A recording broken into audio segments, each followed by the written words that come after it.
What his father Bungo would have thought of him, I daren't think. His only comfort was he couldn't be mistaken for a dwarf, as he had no beard. They had not been riding very long when up came Gandalf, very splendid, on a white horse. He had brought a lot of pocket handkerchiefs, and Bilbo's pipe and tobacco. So after that the party went along very merrily, and they told stories or sang songs as they rode forward all day, except, of course, when they stopped for meals.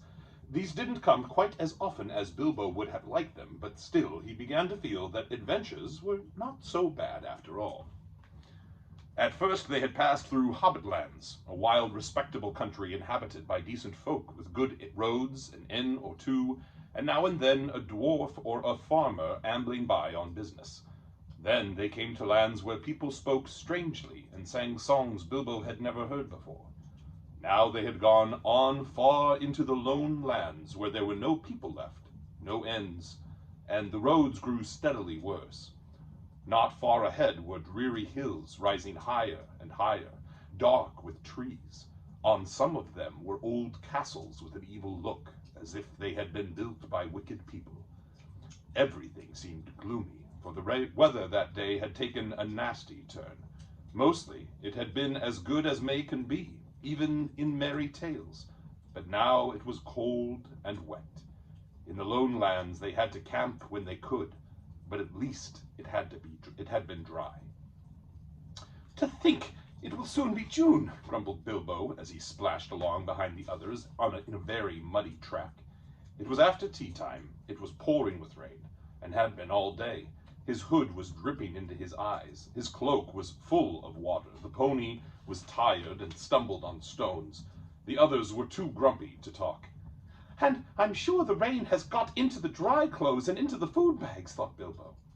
"Bother burgling and everything to do with it. I wish I was at home in my nice hole by the fire, with the kettle just beginning to sing." It was not the last time that he wished that. Still the dwarves jogged on, never turning round or taking any notice of the hobbit.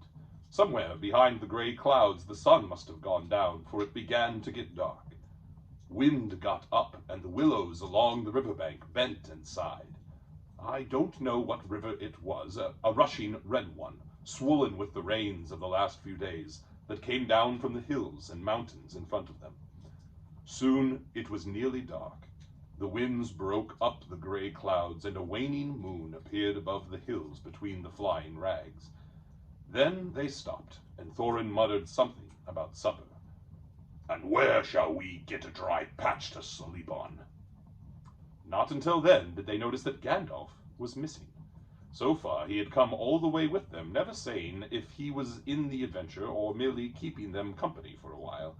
He had eaten most, talked most, and laughed most, but now he simply was not there at all.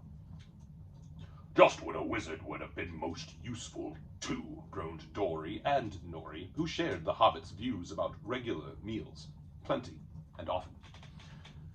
They decided in the end that they would have to camp where they were.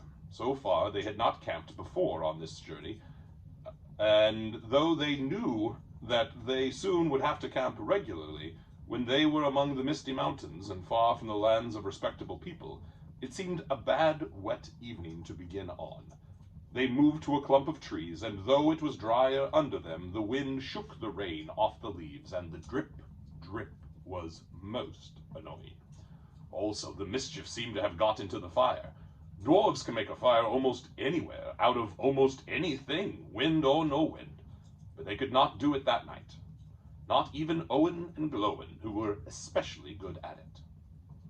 Then one of the ponies took fright at nothing and bolted. He got into the river before they could catch him, and before they could get him out again, Fili and Kili were nearly drowned, and all the baggage that he carried was washed away off him. Of course, it was mostly food, and there was mighty little left for supper, and less for breakfast.